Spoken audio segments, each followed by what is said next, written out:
Bonjour Stéphane. Bonjour Claire. Alors aujourd'hui, on va écouter le témoignage d'une téléspectatrice du Bourget dans le 93. Elle a un problème d'humidité dans son appartement et le propriétaire ne veut rien faire. Je suis locataire depuis 1 an et demi dans un 2 pièces et je rencontre de gros problèmes d'humidité dans la chambre et la salle de bain.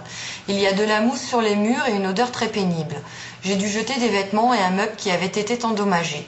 J'ai alerté mon propriétaire qui est venu sur place avec quelqu'un qu'il m'a présenté comme un expert en travaux. Mais depuis, malgré plusieurs relances téléphoniques, je n'ai aucune nouvelle.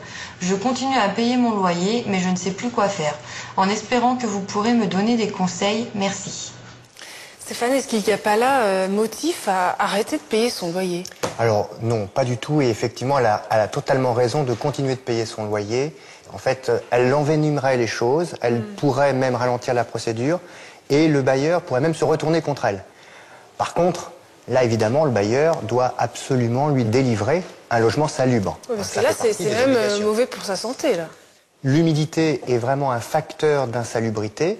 Donc la première chose, puisqu'elle en est encore au stade, on va dire, amiable oral, il faut absolument maintenant qu'elle fasse une lettre recommandée avec accusé de réception, comme souvent, et c'est vrai que c'est le déclencheur, hein. Sinon, souvent, le propriétaire va essayer d'attendre. Ça permet d'accélérer les choses, on va dire. Ça permet de prendre conscience ici que maintenant, il n'a pas le choix. Il faut agir.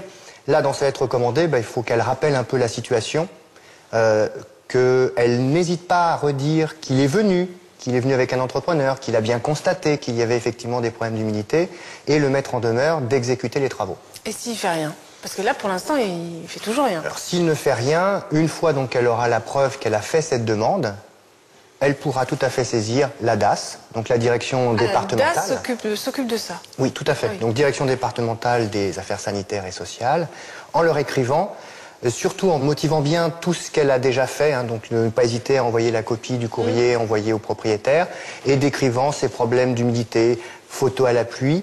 Là, un inspecteur pourra être diligenté afin de constater, et du coup, ça lui donnera un moyen de pression supplémentaire pour que le propriétaire puisse exécuter les travaux.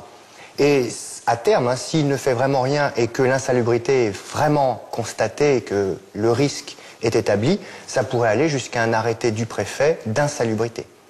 Et dans ce cas-là, les obligations du bailleur sont quand même très importantes en termes de travaux, d'éventuels relogements et de risque pénal, parce que c'est une infraction que de maintenir un locataire dans un logement insalubre. Merci Stéphane. Avec plaisir. Je rappelle que pour vous poser une question, c'est très simple. Il suffit de l'envoyer sur le site france5.fr, rubrique C'est notre affaire.